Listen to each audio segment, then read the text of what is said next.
Le 7 hasard d'érable, quand l'entourage défaire des 4, c'est que cela sent très bon. Malgré le 7 derrière la voiture, il devrait lutter pour la victoire. En deuxième position, j'ai mis le 6 Harry Coyet. Alors Benjamin Rochard en fait avait le choix des montes. Il a pris celui-là, c'est qu'on doit y voir un signe.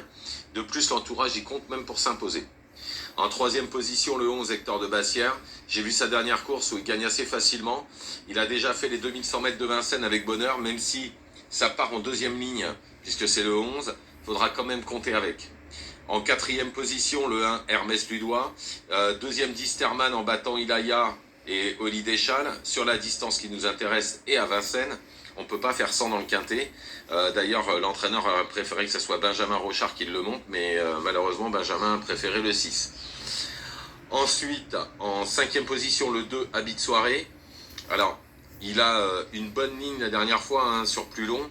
Le lot me paraît un tout petit poil au-dessus que cette fois-ci. Le 2100 mètres, pas de souci. À part, il part avec le 2 derrière la voiture. Tous les feux sont ouverts, ça me paraît pas mal. En sixième position, le 13 Hoche.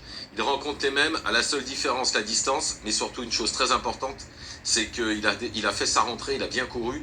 Sa dernière course est excellente. Si ça se passe bien en deuxième ligne, il devrait pouvoir se placer.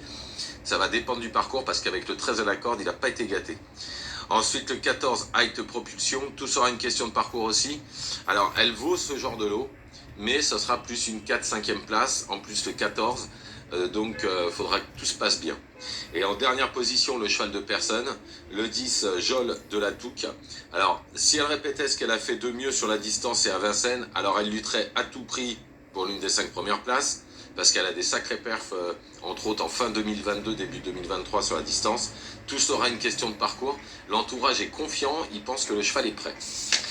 Donc on y va. En première position, le 7, hasard d'érable. Ensuite, le 6, Harry Coyet. Le 11, Hector de Bassière. Puis le 1, Hermès Ludois. Le 2, Habit de soirée. Le 13, Hoche. Le 14, Height Propulsion. Et pour finir, le 10, Jol de la Touque.